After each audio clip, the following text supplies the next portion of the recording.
Ada yang tahu nggak? Ada yang bisa mengungkapkan pendapatnya nggak? Peraturan itu tujuannya dibuat untuk apa? Ada yang tahu?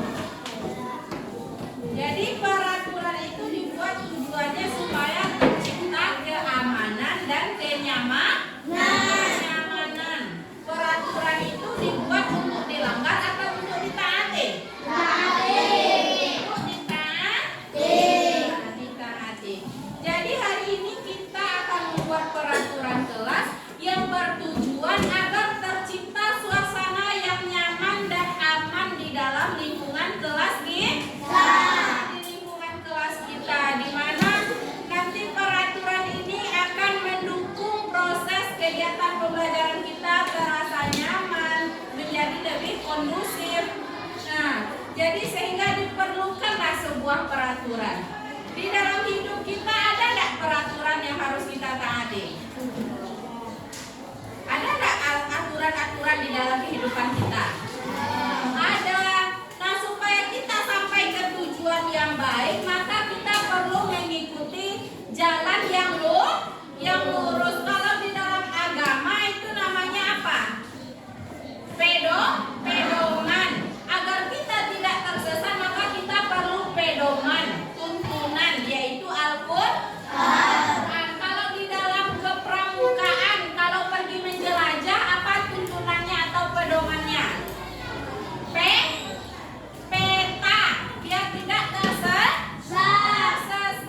Nah, begitu juga di dalam kelas kita ini, kita perlu peraturan agar tidak terjadi kegaduhan, agar tidak terjadi pertikaian, perpecahan di dalam kelas kita, sehingga tercipta suasana yang aman dan nyaman tersebut. Maka diperlukan peraturan. Kira-kira menurut anak-anak ibu, apa saja peraturan yang diperlukan oleh kita di dalam lingkungan kelas kita ini, supaya suasana kelas kita ini menjadi aman, menjadi nyaman, jadi tertib, kita semuanya disiplin, tidak ada perkelahian, tidak ada pertikaian. Nah, kira-kira coba munculkan apa peraturan yang mungkin bisa kita buat di dalam kelas kita ini. Apa peraturannya ya? Boleh Pak Jan? Yang pertama, apa peraturannya yang perlu?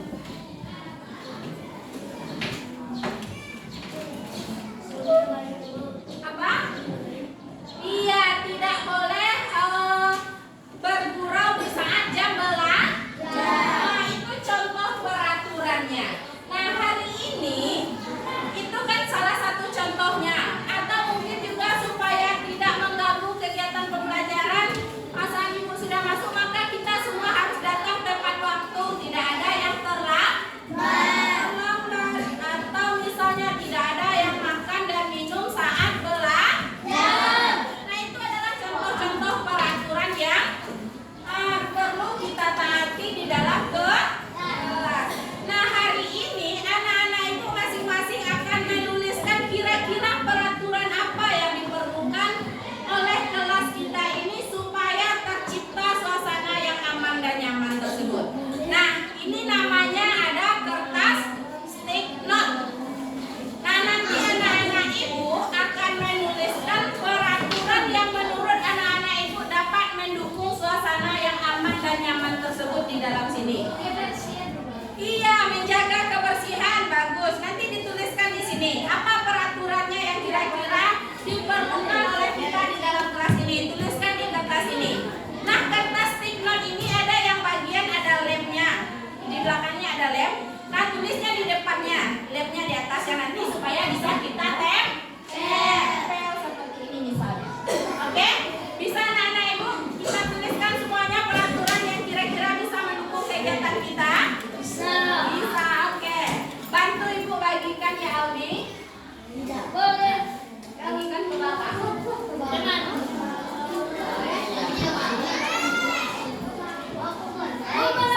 Masing-masing satu orang. Masing-masing satu orang.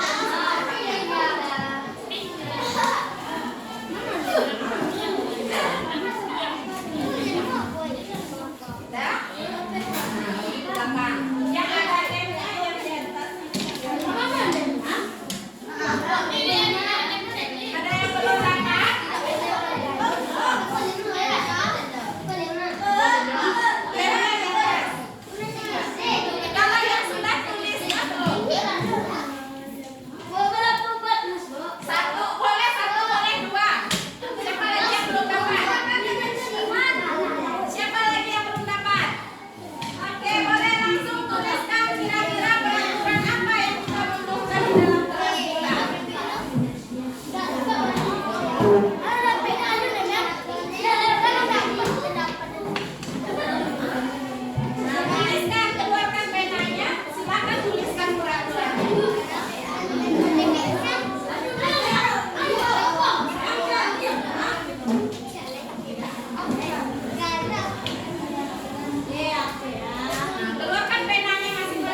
ya, tidak boleh berkelahi.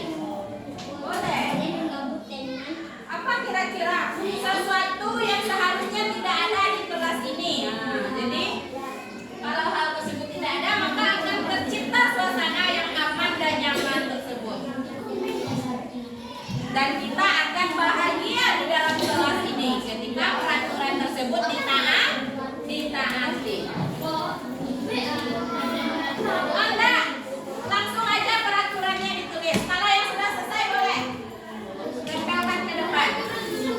Tidak. Ya, tidak boleh berkelahi, boleh langsung tempelkan lagi kalau sudah selesai. Ya, boleh. Tidak boleh berkelahi. Ya, silakan tempelkan lagi.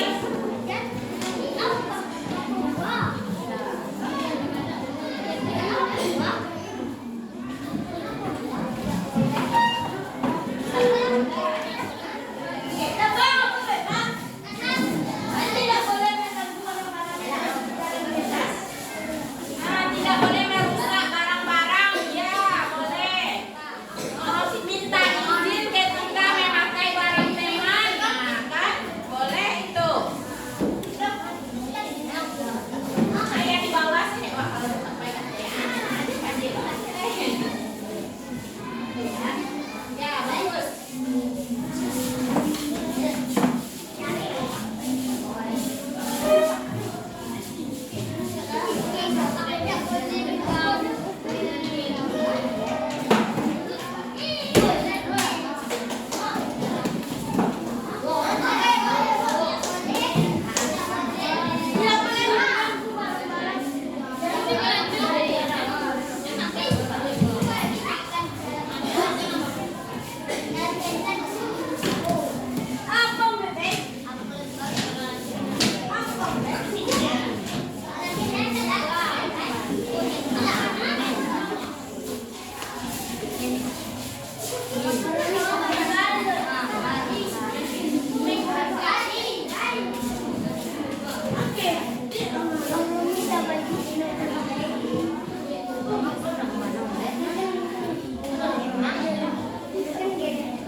Tidak membuang sampah sembarangan. Boleh.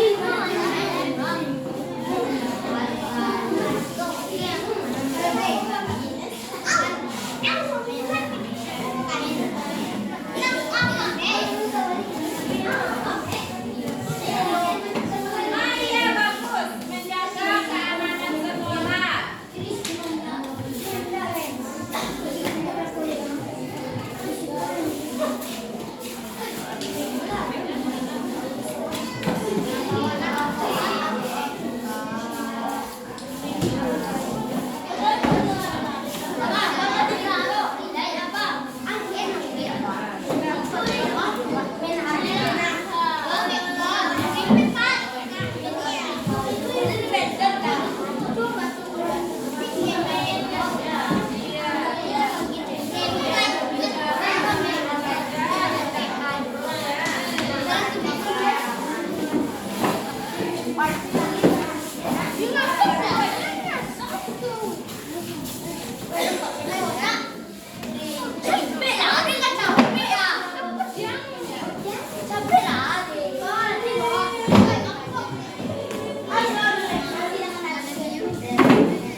Nama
tadi. Tidak boleh bergurau saat guru menjelaskan pelajaran.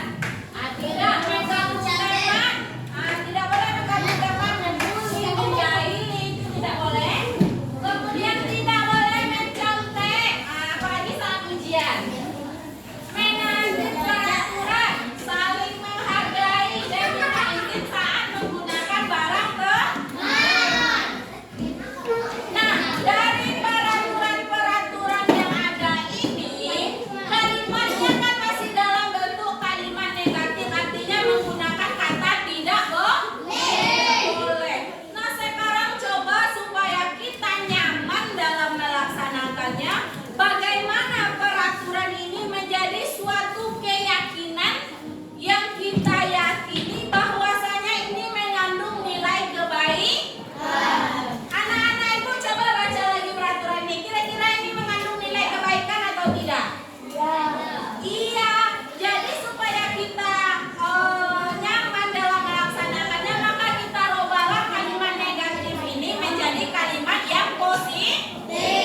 Misalnya tidak boleh berkelahi di sekolah, apa kalimat positifnya? Nah, misalnya ini tidak boleh duduk di atas meja, tidak berkelahi. Yang menyebabkan perkelahian ini karena tidak ada saling menghargai. Nah, berarti kira-kira yang sama di saling menghargai ini ada berapa kalimat ini? 1, 2. Yang termasuk perbuatan saling menghargai karena positifnya. Tidak boleh berkelahi, harus saling menghargai, kita berarti. Tidak boleh duduk di atas meja, berarti kita juga ada sikap saling menghargai. Kemudian lagi, tidak menyela perkataan guru, ini juga menunjukkan sikap saling menghargai. Oke, ini yang saling menghargai 1, 2, 5. Saling menghargai. Oke, tidak boleh bergurau. Ini juga saling menghargai nih. Kalau guru menjelaskan kita tidak boleh bergurau, itu artinya kita menghargai guru. Kemudian tidak mengganggu teman. Nah, ini juga menghargai privasi teman. Jadi kalau teman mau belajar jangan diganggu, itu buktinya kita menghargai dia. Kemudian ini saling menghargai. Menggunakan meminta izin saat menggunakan barang teman, tandanya kita menghargai dia sebagai pemilik barang tersebut. Makanya kita perlu minta izin. Nah, berarti poin pertama dari 1, 2, 5, 8, 9, 12, dan 13 ini jadi adalah kesepakatannya saling menghargai. Nah, ini kita kerucutkan peraturan tersebut menjadi saling menghargai. Nah, jadi kalimatnya sudah positif. Kalau kalimatnya masih negatif, terkesan kita dihukum oleh peraturan tersebut. Kita diikat dan dihukum oleh peraturan. Kalau kita dilarang itu kan tidak enak. Tetapi kalau kita meyakininya bahwa itu baik, maka digunakanlah kalimat positif, yaitu saling menghargai. Di mana saling menghargai itu artinya kita tidak boleh berkelahi, tidak boleh duduk di atas meja, bukti kita menghargai guru, tidak boleh menyela perkataan guru, tidak boleh bergurau saat guru menjelaskan. Kemudian tidak mengganggu teman, meminta izin saat menggunakan barang teman. Coba tunjukkan sikap saling menghargainya. Apa tadi? Tidak bergurau atau tidak berbicara saat guru menjelaskan. Oke? Yang kedua apa sikapnya lagi? Menjaga kebersihan. Mana saja poinnya? Ada 3. Menjaga kebersihan. Mana lagi? Ini 3, 7. 3, 7. 3 dan 7 itu artinya menjaga kebersihan. Menjaga kebersihan.